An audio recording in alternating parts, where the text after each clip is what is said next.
acontece no momento quando alguém é salvo. E nesta noite nós veremos biblicamente a ação ou função da palavra de Deus na vida da pessoa no momento que recebe Cristo como seu Salvador. Nós vamos ver a ação da Trindade na salvação e também a nossa parte na salvação eterna. Nós vamos ver isso nesta noite.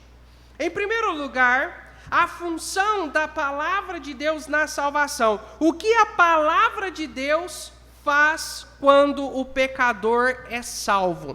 O que a palavra de Deus tem nesse ato, nesse momento da pessoa ser salvo? Qual que é a função da palavra?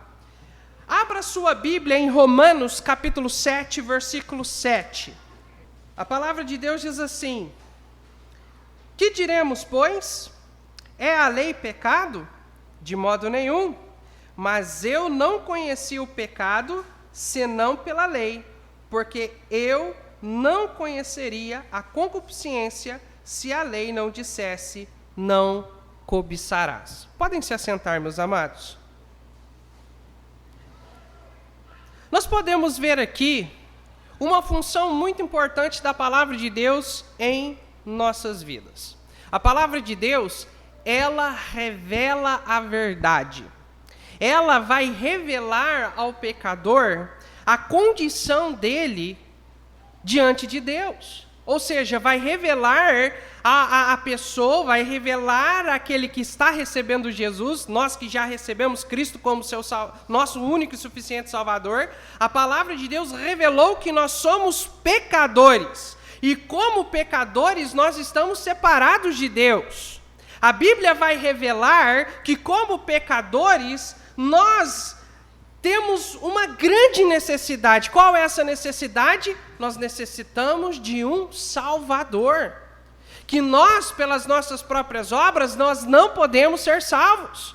Que nós precisamos de alguém para nos salvar. E a Bíblia revela quem é o Salvador. Revela que é Jesus Cristo. Então a palavra de Deus tem a função de revelar a verdade, tem a função de mostrar o caminho para nós. Como o pecador pode ser salvo? A Bíblia vai revelar isso. A Bíblia vai apontar para a pessoa certa. E quem é essa pessoa? Jesus Cristo. Ela vai apontar para o Senhor Jesus Cristo. E ela vai também trabalhar no coração da pessoa, gerando a fé genuína para salvar. Abra sua Bíblia em Romanos, capítulo 10, versículo 17. Diz assim: de sorte que a fé pelo ouvir, e o ouvir pela, diz alguém? Palavra de Deus. Como que a fé gera no coração do pecador? Quando ele tem contato com a palavra de Deus, porque é a palavra, as sagradas escrituras, quem produzirá a fé no coração do pecador. E é a palavra quem curará a cegueira espiritual da pessoa. Porque enquanto o diabo está trabalhando para que o mundo fique cego diante a verdade, à luz do evangelho, a palavra de Deus, ela vem para abrir os nossos olhos com relação à verdade e assim levar a pessoa até Jesus Cristo, até a conversão, até ao novo nascimento através da pessoa do Senhor Jesus Cristo. Então nós podemos ver um papel muito importante da palavra de Deus, porque sem a palavra de Deus nós não saberíamos que estávamos perdidos. Nós não saberíamos a realidade do pecado, a condição do pecador sem Cristo, a necessidade de um Salvador, a necessidade de ser salvo, e nós não saberíamos que Jesus é o Salvador. Infelizmente, nós vemos pessoas, quando vamos evangelizar, pessoas que acham muitas coisas. Eu mesmo, essa semana, estava conversando com um colega, e eu explicando, até ele pergunta muito o que eu preguei na igreja no último culto, e eu vou lá e prego para ele. E no último culto nós falamos sobre salvação eterna também. Então eu comecei a pregar para ele, e na hora que eu terminei de falar, ele: já parou de bater? Eu falei, não estou batendo não, só estou falando do que eu preguei. Nós temos visões teológicas diferentes. Eu falei assim, não, nós não temos visões teológicas diferentes, você não está entendendo. É porque a base da minha fé é a Bíblia. O que você está me falando, a base da sua fé é o que o seu líder religioso, a sua religião ensina.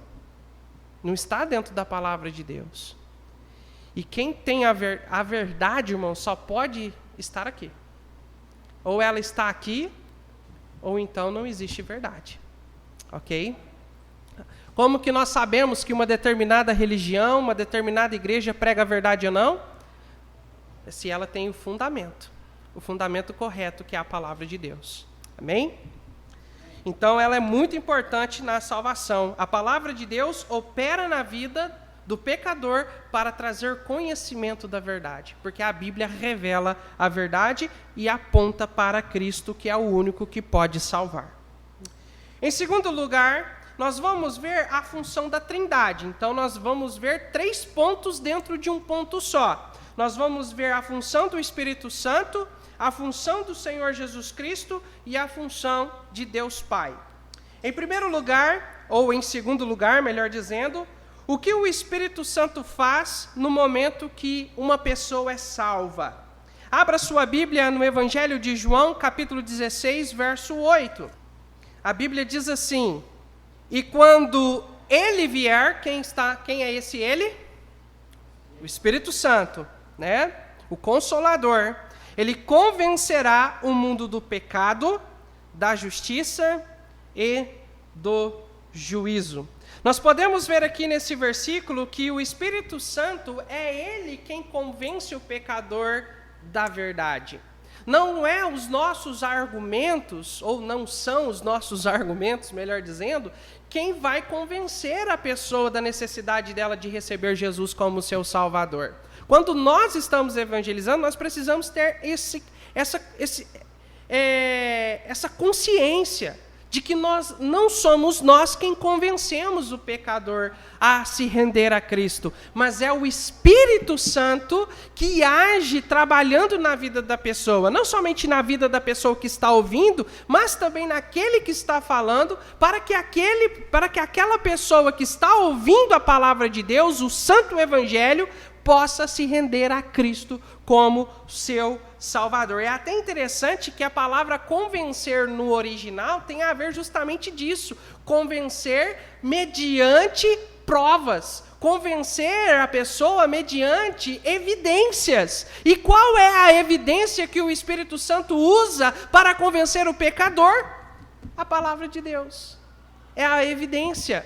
Então, o Espírito Santo, ele age na vida do pecador, convencendo ele da realidade do pecado, convencendo o pecador da justiça, convencendo que existe um padrão a ser seguido e que nós, pecadores, estamos fora desse padrão. A Bíblia, o Espírito Santo, através da Bíblia, nos convence disso e nos convence também da realidade de um juízo. Que todo pecador, infelizmente, por causa da presença do pecado, da realidade do pecado, está condenado e separado de Deus para toda a eternidade. O Espírito Santo convence o pecador. O Espírito Santo também é o agente do novo nascimento. Abra sua Bíblia comigo no Evangelho de João, capítulo 3, verso 6. A Bíblia diz assim: o que é nascido da carne é carne, o que é nascido do Espírito é Espírito. O Espírito Santo, ele é o agente que trabalha, que age para que haja um novo nascimento, para que aquele pecador venha nascer do alto, nascer na família de Deus. Naturalmente, o homem sem Cristo, a pessoa sem Cristo, ela está separada de Deus. Ela não faz parte da família de Deus, pelo contrário. Se nós compararmos, por exemplo, esse texto com o Evangelho de João, capítulo 8, versículo 44, nós vamos ver que existe uma família que é a família do diabo. E as pessoas que estão longe de Deus, infelizmente, fazem parte desta família espiritual, da família do diabo.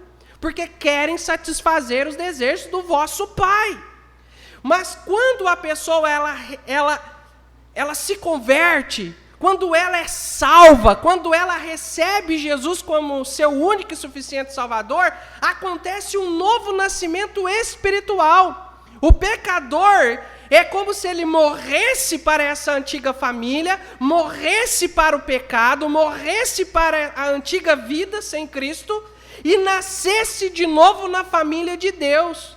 É somente a partir do novo nascimento, ou seja, daquele momento que a pessoa recebe Cristo como seu único e suficiente Salvador, que aquela pessoa passa a ser parte da família de Deus, ou em outras palavras, passa a ser filho de Deus. Então, diante disso, aquela afirmação de que todos são filhos de Deus não é verdade. Filhos de Deus são apenas aqueles que foram salvos, que receberam Jesus como seu único e suficiente Salvador. O Espírito Santo também, ele habita na pessoa que recebe Jesus como seu Salvador. Alguns movimentos cristãos evangélicos aí que acreditam que a pessoa recebe Jesus, mas ela só vai receber o Espírito Santo algum tempo depois. Mas veja comigo o que a Bíblia diz em Efésios. Efésios capítulo 1, versículo 13. A Bíblia diz assim: em quem também vós estáis. Eu vou substituir uns termos aqui para ficar mais entendido, porque nós não vamos ler o contexto, tá? Em Cristo também vós estáis, depois que ouvistes a palavra da verdade, o evangelho da vossa salvação, e tendo nele, em Cristo também crido, fostes selados com o Espírito Santo da promessa. Em que momento o crente é selado com o Espírito Santo? No momento em que ele deposita sua fé em Jesus Cristo. Meus amados irmãos, não existe crente, não existe salvo, não existe vida cristã sem a presença do Espírito Santo na vida do crente, na vida do novo convertido. Não tem como agradar a Deus se não for pela ação do Espírito Santo na nossa vida. O Espírito Santo, ele passa a morar na vida da pessoa naquele momento que ele recebe Jesus como seu único e suficiente Salvador. E ali ele sela aquela pessoa, aquele novo convertido, aquele salvo em Cristo Jesus, ele faz o papel de selá-lo. Como assim, pastor? O exemplo está, por exemplo, em cartas. Nós já falamos isso no passado, mas vale a pena falar de novo. Cartas, quando você vai escrever uma carta para alguém e você vai lá, coloca lá, né, o remetente, o destinatário, você cola ela e você vai lá e coloca um selo, correto? Aquele selo é a garantia que aquela carta tem que chegar no seu destino final. Ninguém pode abrir aquela carta se não é a pessoa que vai receber, o destinatário.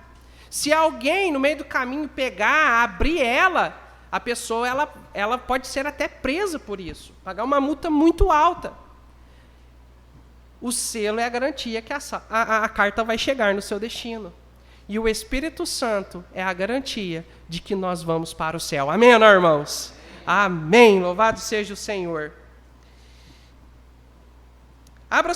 Vamos ler também o versículo 14 aqui.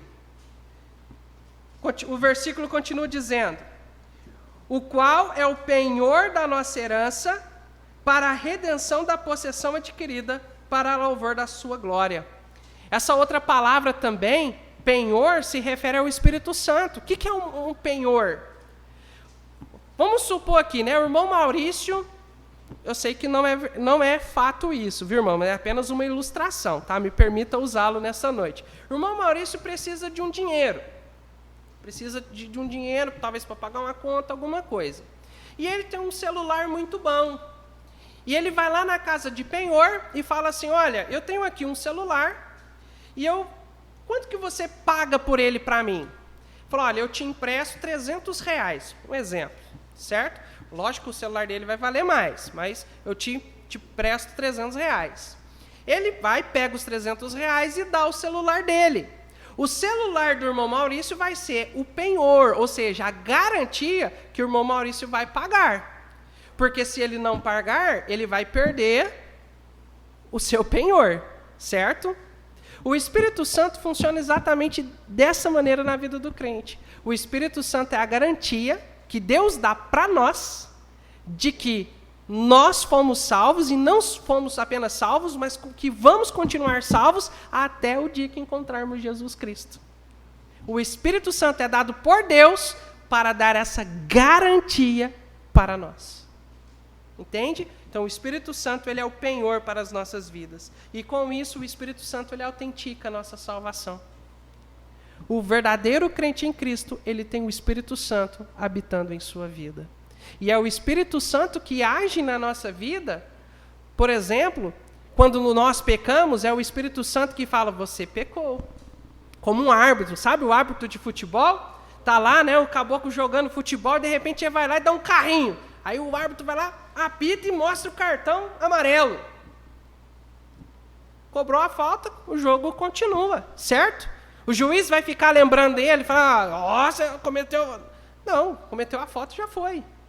O Espírito Santo funciona da mesma maneira. O Espírito Santo vai lá, quando o crente ele comete pecado, o Espírito Santo fala, olha, você pecou.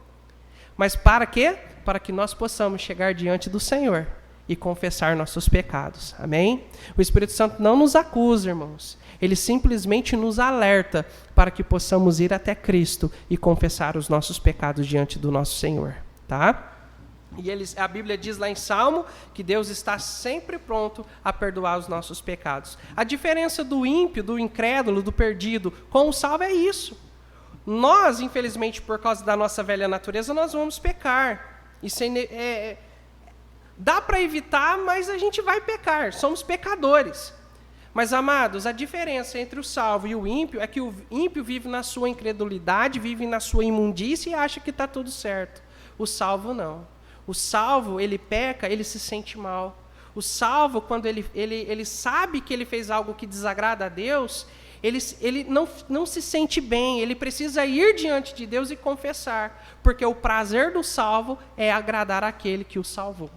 Tá? E isso quem faz é o Espírito Santo na vida do ser humano, na vida do crente em Cristo Jesus. 3.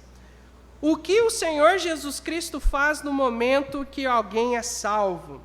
Primeira coisa, ele providencia a salvação. A Bíblia diz lá em Atos capítulo 4 que em nenhum outro há salvação, que a salvação só está em Jesus Cristo, só Ele. Agora, abra comigo a sua Bíblia também, no Evangelho de João 14:6.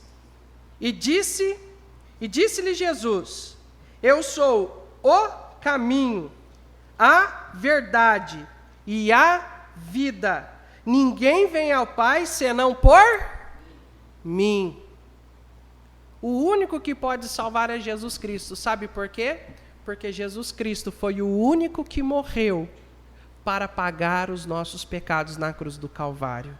Irmãos, ninguém pode salvar, somente Jesus. Infelizmente, algumas pessoas, por causa de sua cegueira espiritual, estão correndo atrás de pessoas ou de seres que não podem salvar.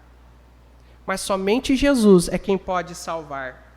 Jesus, ele providencia porque ele foi o único que morreu por nós. Romanos, capítulo 5, verso 8, diz que Deus prova o seu amor para conosco em que Cristo morreu por nós, sendo nós ainda pecadores. E é porque Cristo morreu por nós que ele pode providenciar, não somente pode, mas ele é o único que vai providenciar redenção, salvação para as nossas vidas. O Senhor Jesus Cristo, ele justifica o pecador. O que significa justificar? Nós já vimos um tempo atrás na escola bíblica dominical, a palavra justificar significa declarar justo. Isso porque Jesus, ele pagou na cruz um preço que era para a minha condenação, o preço da minha condenação. Jesus levou sobre ele a minha condenação, os meus pecados. O castigo que nos traz a paz estava sobre Cristo Jesus. Ele levou sobre o madeiro todos os nossos pecados. Ele nos substituiu ali no Calvário.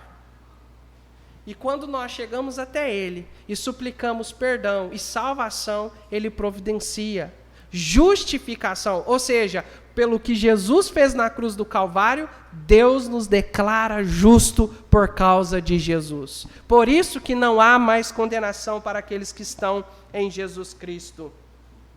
E não somente Cristo se torna o nosso substituto, como também Ele nos advoga diante de Deus. Ele se torna o nosso sumo sacerdote. Lá no passado, o sacerdote, ele tinha que colocar a mão na cabeça do bezerro, do cordeiro que estava sendo oferecido, e na mão na cabeça de quem estava oferecendo. Jesus faz o papel daquele sacerdote. Jesus, ele advoga entre nós e Deus. Porque Jesus Cristo, ele foi o sacrifício que foi oferecido por nós. Ao mesmo tempo que Jesus ele é o sacerdote, ele também é o cordeiro que foi oferecido. E hoje ele está diante de Deus, advogando em nosso favor. Amém? O que Deus, o Pai, faz no momento em que alguém é salvo? Abra sua Bíblia em Isaías, capítulo 53, versículo 11. Diz assim: Ele, Deus Pai, verá o fruto do trabalho da sua alma e ficará satisfeito. Com o seu conhecimento, o meu servo, o justo, justificará a muitos, porque a iniquidade deles levará sobre si. Uma pergunta que eu quero fazer para esse texto, por exemplo: Deus, ele verá o fruto do trabalho de quem? Nosso? Não. De Jesus Cristo. Porque é Ele quem justificará, quem justifica as nossas vidas. Tá? Deus, ele aceita a substituição de Cristo por nós. Ele aceita o sacrifício realizado do Senhor Jesus Cristo em nosso favor. E por aceitar a obra de Cristo na cruz, Ele nos declara justo, Ele perdoa os nossos pecados. Todos os nossos pecados, irmãos, são perdoados na pessoa de Jesus Cristo. Todos, pecados passados, presentes e futuros. Deus nos perdoou todos estes na pessoa maravilhosa de Jesus Cristo. É justamente isso que Paulo fala quando ele fala assim, que nós somos mais que vencedores em Jesus Cristo, porque é por causa de Cristo e de sua obra maravilhosa na cruz do Calvário que nós vencemos a maior vitória de todas, que é a vitória sobre a morte. O crente não morre mais, irmãos. O crente não morre mais. Ah, pastor, como assim, ué? Olha um monte de crente que morre aí, ué. Nós não morremos mais, irmãos, porque a morte física é um empurrão para a eternidade, para estar para sempre com o nosso Senhor. Amém, não, irmãos? Aleluia, esse é motivo de grande alegria. E em último lugar, o que a pessoa, o indivíduo que está sendo salvo, faz para ser salvo? Alguns dizem que não faz nada, né? Não precisa fazer nada que é salvo, porque Deus já escolheu, porque Deus já predestinou, que Deus não sei o quê, que não sei o quê, não sei o quê. Mas, irmãos, vamos ver o que a Bíblia diz a respeito? Vamos ver? Atos 11, 18. Diz assim: E ouvindo essas coisas, apaziguaram-se e glorificaram a Deus, dizendo: Na verdade, até os gentios, Deus deu o arrependimento para a vida. Qual que é a parte do pecador aqui que eu quero mostrar? O arrependimento. Logicamente, todo arrependimento é uma obra de Deus na vida do pecador. Isso é indiscutível. Mas se o pecador não chegar diante de Deus com o coração arrependido e clamar e suplicar perdão, não há salvação, irmãos. Tem que haver o pedido, Tem que haver o arrepender-se dos seus pecados. Tem que haver o receber Jesus Cristo. O Evangelho de João, capítulo 1, versículo 12. Versículo 11, para a gente entender mais. Falando sobre Jesus. Veio para que era seu, e os seus não receberam. Ou seja, Jesus veio para os judeus, e os judeus o rejeitaram. Mas a todos quanto o receberam, deu-lhes o poder de serem feitos filhos de Deus ao que creem no seu nome. Tem que receber Jesus. Tem que ter o ato de receber. Tem que ter o ato de invocar o nome do Senhor. Romanos capítulo 10, verso 9. Diz assim, a saber, se com tua boca confessares, e em teu coração creres que Deus o ressuscitou dentre os mortos, serás salvo. 10. Visto que com o coração se crê para a justiça, e com a boca se faz confissão para a salvação. Versículo 13, para arrematar e fechar com chave de ouro. Porque todo aquele que invocar o nome do Senhor será salvo. Tem que haver o invocar. Tem que haver o clamar. Tem que haver a oração para ser salvo. Pastor, eu nunca orei pedindo para Jesus me salvar. Eu nunca tive aquele momento de joelhar, de em pé, não sei. Mas eu nunca pedi para Jesus me salvar. Então faça isso enquanto é tempo. Porque você pode estar dentro da igreja, mas indo para o inferno. Tem que haver o clamar. Tem que haver o pedir. Você precisa pedir, Senhor Jesus, eu reconheço que sou um pecador. Eu reconheço a minha necessidade, eu preciso de um Salvador. E que esse Salvador é Jesus Cristo. Eu escolho confiar em Jesus. Salva minha alma. Se você fez isso, aleluia! Você é um salvo em Jesus Cristo. Amém? Amém? Mas se não fez, não perca tempo. Porque amanhã pode ser tarde demais. Amém? Nós podemos ver aqui, irmãos, que lógico, existem muitas outras coisas por trás daquele momento, daquele ato instantâneo da salvação em Cristo Jesus. Muitas coisas que talvez nós nem vamos compreender, mas nós podemos fazer como aquele cego que foi curado por Jesus e foi lá diante dos sacerdotes lá, e eles começaram a interrogar ele e tal, para ver quem que era que o curou, e ele, olha, eu não sei quem eu curei, querendo tirar algo, né, porque os sacerdotes ali estavam prontos, que se ele confessasse que era Jesus, o profeta, o Messias, eles iriam expulsá-lo dali, envergonhá-lo, humilhá-lo ali. Ele só disse assim, olha, uma coisa sei, e é que, havendo sido cego, agora eu vejo. Mesmo que nós não compreendemos tudo o que aconteceu naquele momento que a gente foi salvo, irmãos. Uma coisa nós sabemos, é que se você chegou até Cristo e depositou a sua fé nele, você é salvo em Jesus Cristo. Éramos perdidos, estava dando passos largos para o inferno. Hoje nós estamos na pessoa de Cristo Jesus, salvos e seguros, aguardando até que Cristo venha para nos levar para a glória. Amém? Louvado seja o Senhor.